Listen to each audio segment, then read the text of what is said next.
What is up, YouTube? HPJ here, and I'm coming at you guys with, well, probably a blast from the past. If you've ever played the Yu-Gi-Oh! Trading card game, video games, then you know this retrospective is going to have me base this next one on Yu-Gi-Oh! The next Yu-Gi-Oh! Game. And this one is very much so RPG based. And it has a lot of RPG elements to it. This is Yu-Gi-Oh! The Sacred Cards, known as Yu-Gi-Oh! Battle of the Dual Kingdom Legend, as it's called. And this is probably one of the most iconic parts of the Yu-Gi-Oh! Franchise because it takes advantage of the Yu-Gi-Oh! Duel Monsters series. And everything for the Yu-Gi-Oh! Duel Monsters Battle City arc. Now, I'm not going to go too deep into it because previous to this recording, I did record and it was almost 30 minutes long. And I know some of you don't have the attention span to want to sit for a 30-minute conversation. So, to basically sum it up, everything in the Yu-Gi-Oh! Manga and anime is loosely used for this game's plot. Then, once you get into the plot of this game entirely, you're then able to battle Merrick Ishtar at the end of it. There are a lot of plot holes, there are a lot of things that you have to do in order to encounter this game, but ultimately, it's still an amazing game. If you do want to see a large portion of it, please go check out my live stream session from me playing this game. It's actually still on my archives channel. So, this game itself was released in Japan February 6th of 2002. It was then later on released November 4th of 2003 in the NA in South America and Central America.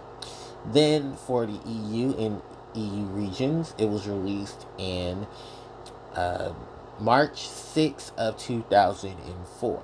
So that was actually not too far after we got Yu-Gi-Oh! World Championship 2004 here in North America. So yeah, there's a large amount of things that changed within this game. No, literally, there is a large amount of things that changed in this game because it tries to resemble the Yu-Gi-Oh! Plot from the anime and from the manga, but it does a surplus of things that it normally just doesn't do. Trust me, there's a lot that goes on in this game. It really is, and there's a large portion of things that would change to fit its whole setup. But it's basically Battle City. You and Yugi and Joey enter the tournament. You see a lot of the iconic characters from it. There's a lot of plot changes that go on. Some NPCs you may end up missing because the game tries to throw you into different areas of it that they want you to stay on a it's like a RPG, but you're playing Yu-Gi-Oh! Basically, where you still play the game, you have opponents to play. While some opponents are locked, unfortunately, behind certain events, or some of them you cannot rematch because of plot intentions, there are a lot of other duelists you can still play if you want to max out all the cards in the game. I think there's a total of 1,230 cards in the game itself. Don't quote me on that because I have not played the game in a while. And it's a lot of different changes from the original game. It really is. It takes a lot of inspiration from its game mechanics of the older Yu-Gi-Oh games, like the ones on the Game Boy Color, the ones that were on. Essentially, yeah, it takes it Dark Duel Stories and Forbidden Memories, in which the system of gameplay is definitely a lot different. So, what's different about the gameplay? So, let's go through the lineup here. It tries to take a Pokemon's advantage of this game, where there are a roulette of the elements. This element beats that element beats that element. And there are, funny enough, two different sets of the elements, where the first elemental ring is fire beats um, grass beats wind beats earth beats electricity beats water beats fire. So that's that whole circle there. Then the other circle, which is probably where most people would definitely get confused, because in the original Yu-Gi-Oh card game, there's only 6 attributes. Well, 7 when you count Divine. But in this game, there are 1, 2, 3, 4, 5. There are at least 11 attributes. elements in this game. So just like the originals that I just told you, fire, water, wind, earth. Then they add electricity. They add, um, they add electricity, and then they add light, dark. Well, light, and then there's shadow, fiend, and dream that get added to it. Yes, I know. Oh, and forest. Okay, so there's 10. So there's at least 10 of these, and they're all circumvented around that. Now, here's the clash out between light, dark, fiend, and shadow. Shadow beats light, light beats fiend, fiend beats dream, but dream beats shadow. Yeah. And from what some people have discovered, the dream attribute that was used in this game may have inspired the illusion attribute or the illusion type in the Yu-Gi-Oh trading card game, since the illusion type circumvents around some of Yu-Gi's iconic monsters, or some of the iconic monsters that were in previous video games that were dedicated to the attribute of Dream. Now, which is a really cool thing. Some cards in this game, I will tell you this now, they are not all effect monsters, because Yu-Gi-Oh has a large way of effect monsters, but we have a fuck ton of normal monsters. Well, to be more precise, the normal monsters in this game aren't all originally normal monsters. Some of them are effect monsters. And then there were normal monsters in the game who became effect monsters.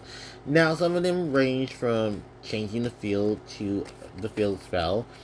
There are some who can get rid of monsters. Hell, there are even some like Duron who can multiply themselves and create another copy of themselves. So you can use that later on in the duel.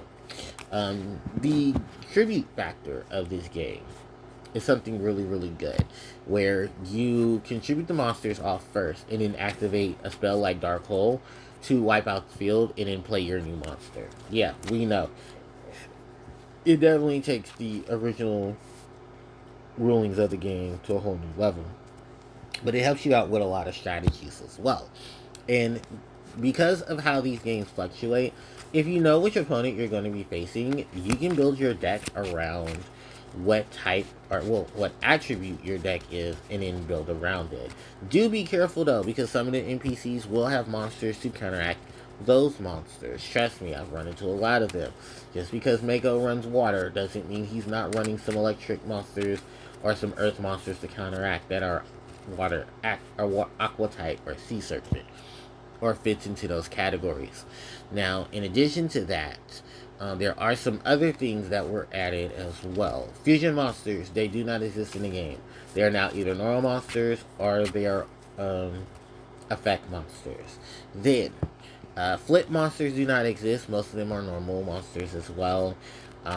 Equipped spells or normal spells that power up cards, they do activate, and then they get added onto your monster.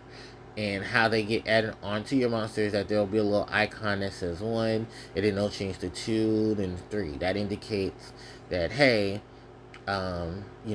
these are those monsters, and they're going to, reflect, the changes that your monster increases, whether it's a power. If it's positive bonus, then it's a 1. If it's a negative, then it's like a negative 1. And then so on and so forth. Field spells are completely different. They will activate, but they change the terrain like they did in Battle City. And they actually look a lot more detailed in this game than anything. And I love how they look in this game. The artwork for this game is gorgeous.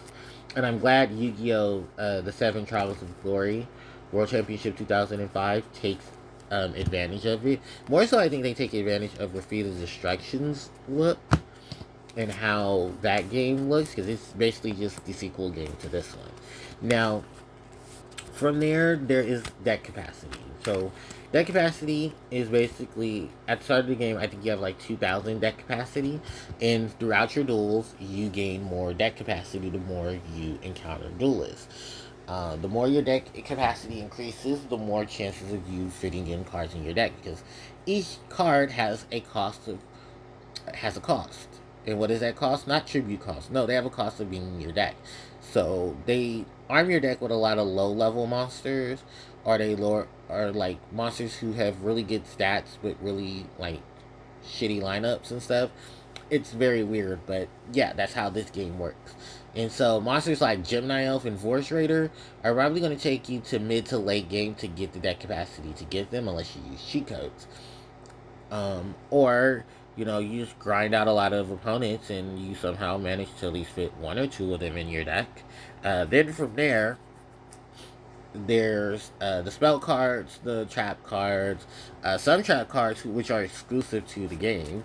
There are magic cards that are ritual cards.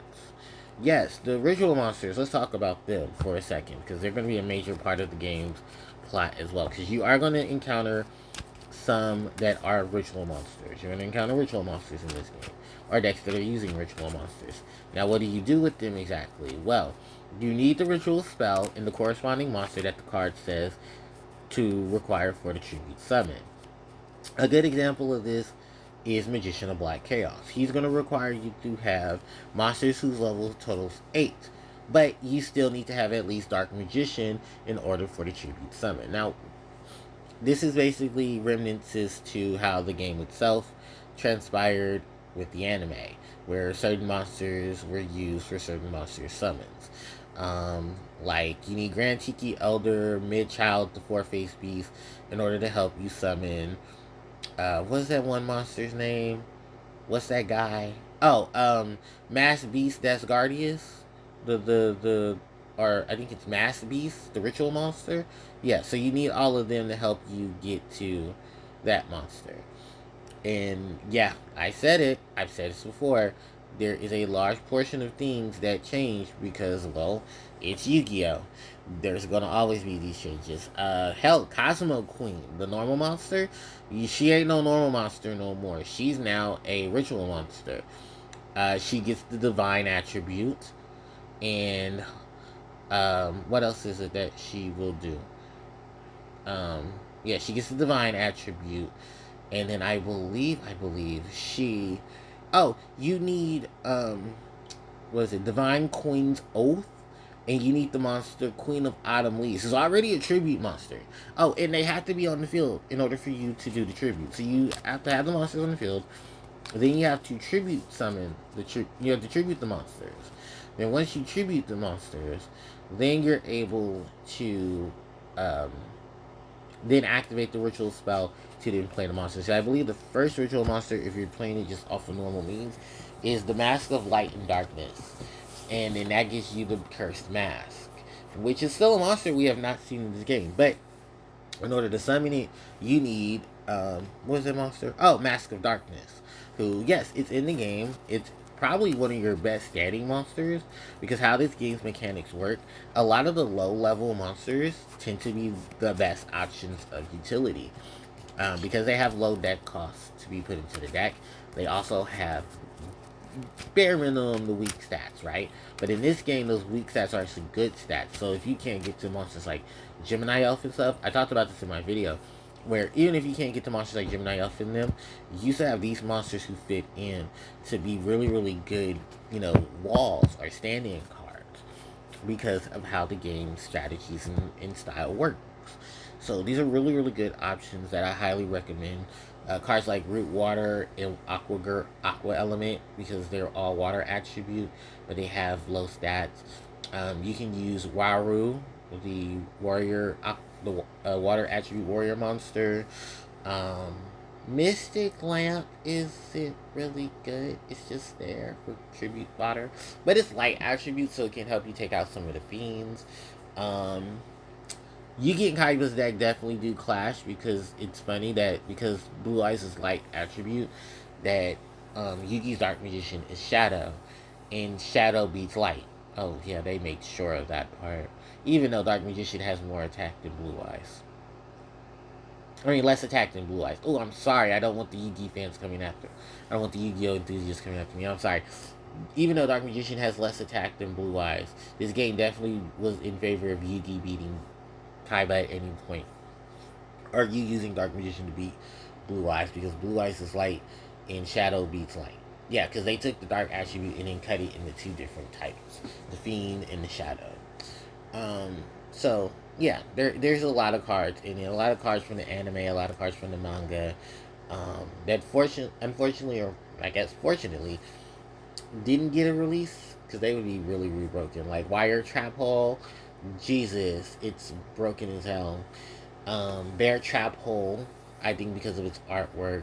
Cards like a House of Adhesive Tape in them are still in there. Infinite Dismissal, which has a different effect. A lot of the cards have different effects now as well. Um, Catering to how older Yu-Gi-Oh games focused on them as well. Then from there, the plot and stuff is crazy. It definitely is just Battle City, but a lot of the key moments, you're in those key moments. Like, Yugi and Joey's duels have been stretched out, and you get involved in a lot of them. Like, you can duel against Mako, you can duel against Weevil, you can duel against Rex, Esperoba, you can duel against Bones. But I believe those are the ones who give you your locator cards. But I mean, one of your last locator cards comes from dueling one of the ghouls, and I can't remember which one, sadly. But it's just the longevity of these are how a large portion of the game fluctuates things and where things eventually will pan out.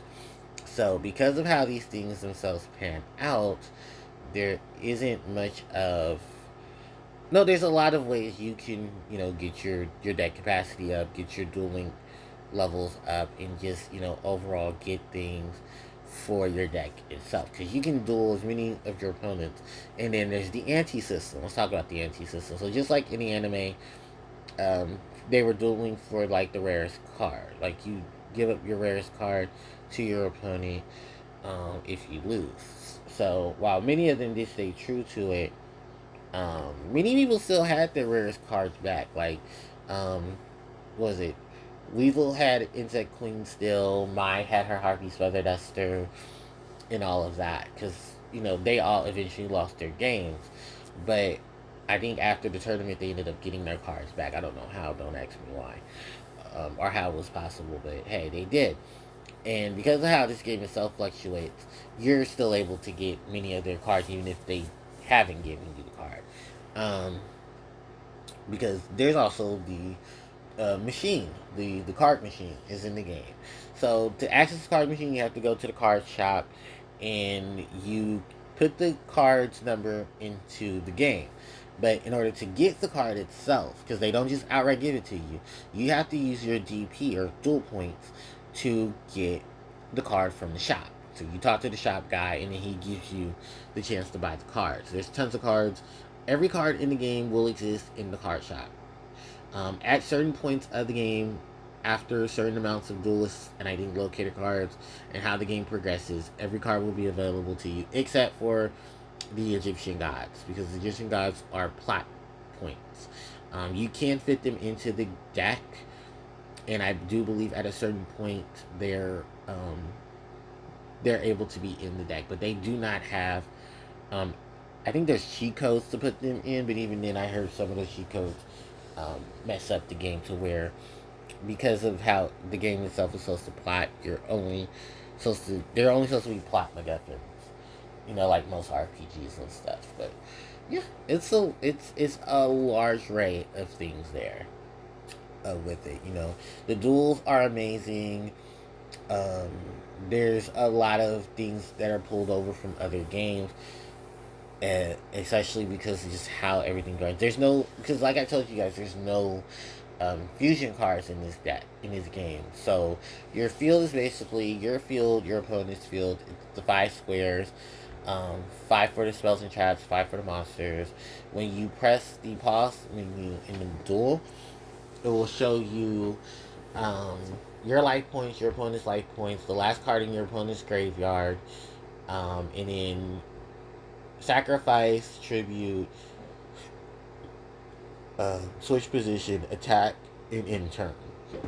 So there's very few options. So you can't look through like your opponent's stuff. You have to look at the deck online and everything if you want to copy their deck, or and then how to obtain the cards, which is easy. You just duel a whole bunch of people, and you ante up cards and you get cards. Some antes may be a little less than lower, depending on what you ante can generate things, but it's very hard to generate. And some cards that are iconic to the game, you're gonna have a hard period of time to get them, unless you get them from the duel shop. The duel shop, I believe, does restock cards after a while. It's like every couple of duels or so. I'm not too sure. And then even in some plots are actually still added. Some cards are added from like the iconic duels, like Kaiba's Blue Eyes. The alternate artworks are there. There is no censorship. You're gonna see titty. There's titty and more titty than titty. So yeah, they did not, and it's crazy though because you thought they would censor the cards, but they didn't. I think that's why the early days collection is rated T now, because there's a lot of suggestive artwork in it, and especially in Refit the Destruction and the Sacred Cards, because those were card games that had all the booby and all the death, and some of the cards artworks were not changed from their OCG versions. So yeah. Now my overall experience with this game was, I own the physical card. I've owned that game since like 2005, 2006. Um, and then I have it digitally because emulator. That's how I played it on my live stream. I streamed that game for a few hours for a total of 3 streams. It was a very fun experience. I didn't play it traditionally, like grinding through it like most people would. I Since I own so many of the cards already, I just did that. I put in the cards that I wanted. Then I turned around, built my deck. I broke the deck capacity because there's a code to do it. Um, got all the DP as well, so I never had any loss of DP. And then I just went through there and just steamrolled throughout the game. It was still fun though, because I got to still experience the game itself. I had pointed out where certain locations were, certain events. If you wanted to get through certain events, this is where you go to do such. It's still a really fun time. And do I highly recommend this game? Yes, I do. Because if you want an RPG based Yu-Gi-Oh game, this is where you start. Refit the Destruction is a game I still have not played. Or maybe I think I played a little bit of it, but I still want to play the game overall. And then it's got a lot of body, a lot of depth. The story itself can drag on depending on how well or how long you want to experience it. So it's really just up to you. But it's still, like I said, it's a really good game. It's a really good lineup of things. I highly recommend it if you want just a fun experience with Battle City, because it definitely takes its anchor from the Battle City arc. That's which is still milked to hell and back, even in modern Yu-Gi-Oh! And God, it is. So yeah, that's that wave of it. And especially because back in December they released the last bit of Speed Duel's product for the time being, which was the 8 duelists who participated in the Battle City Finals. Yugi, Kaiba, Joey, Merrick, um, Odeon, Ishizu, Bukura, and Mai.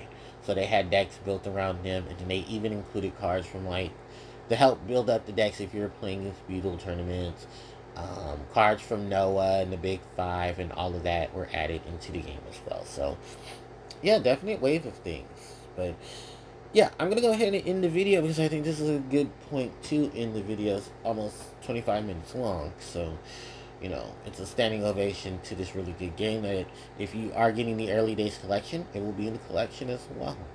So, with that said, let me know in the comment section if you ever played Yu-Gi-Oh! The Sacred Cards. How did you feel about it? Did you like it? Did you not like it? Are there things about it that you would definitely change? And will you be purchasing the early days collection to get it? Let me know in the comment section below. Don't forget to like, comment, share, and subscribe to the channel, as it helps me out tremendously. You can hit the notification bell to be informed when I upload more content to the channel. Social media links are in the description box below, and you can check out the previous playlist and video for more. Thanks everyone for watching. HPJ signing out. Take care.